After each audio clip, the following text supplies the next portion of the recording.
Movie की starting में कुछ लोग एक गाड़ी पर अटैक कर देते हैं और गाड़ी को चारों तरफ से घेर लेते हैं, जिसके बाद एक आदमी गाड़ी से बाहर निकलकर उन पर गोलियां चलाने लगता है। साथ ही एक लड़की भी उन पर फायरिंग करने लगती है। अब हमें कुछ समय पहले का सीन दिखाया जाता है कि जहां पर 47 में शुरू हुए एक प्रोग्राम के बारे में हमें बताया जाता है, जिसका मकसद था कि ऐसे खतरनाक एजेंट बनाना जिसे ना तो मौत का डर हो और ना ही किसी का खौफ हो। वो इस प्रोग्राम में सक्सेस भी हो गए थे। इसके बारे में जैसे ही सरकार को पता चला, तुरंत सरकार इसे बंद करा दी।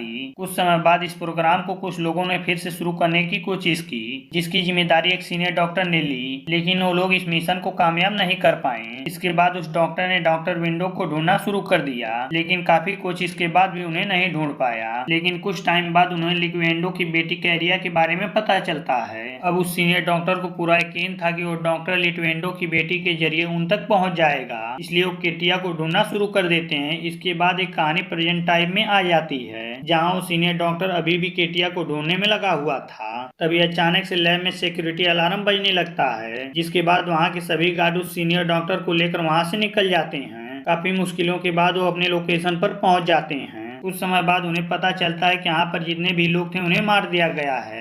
पीछे मुड़कर देखने पर उसे एजेंट 47 दिखाई देता है, जहाँ पर उसे बताता है कि उसने कैसे लैब को हैक किया था। उसने ही उस डॉक्टर को यहाँ आने के लिए मजबूर कर दिया। अब एजेंट 47 की बातों से पता चलता है कि वो नहीं चाहता था कि एजेंट को दोबारा बनाने का प्रोग्राम शुरू किया जाए। एजेंट 47 जानता था कि ये डॉक्टर कभी से लिवेंटा की बेटी को ढूंढ रहा है, इसलिए उस डॉक्टर से कैटिया की लोकेशन पूछता है। लोकेशन का पता चलने के बाद 47 वहां से जाने लगता है। तभी डॉक्टर कवर से गन लेकर उस पर अटैक करने की सोचता है, लेकिन कवर का दरवाजा खोलते ही उसमें लगा बम एक्टिवेट हो जाता है। बम ब्लास्ट होने की वजह से सीनियर डॉक्टर की मौत हो जाती है। असल में 47 ने उसमें बम लगा दिया था। डॉक्टर के मरने के बाद सारे गार्ड उस रूम में आ जाते हैं, जहाँ पर 47 सभी को मारकर वहां से चला जाता है। नेक्स्ट सीन में हम एक लैब आर्टिस्ट को देखते हैं। यह वो इंसान है जो अपने फायदे के लिए दोबारा से एजेंट बनाना चाहता है। जब इसे डॉक्टर के मरने की बात पता चलता है तो ये अपने आदमियों को एजेंटा के पीछे लगा देता है। नेक्स्ट सीन में हम वेरिन जर्मनी का सीन देखते हैं, जहाँ पर हमें कैटिया दिखाई जाती है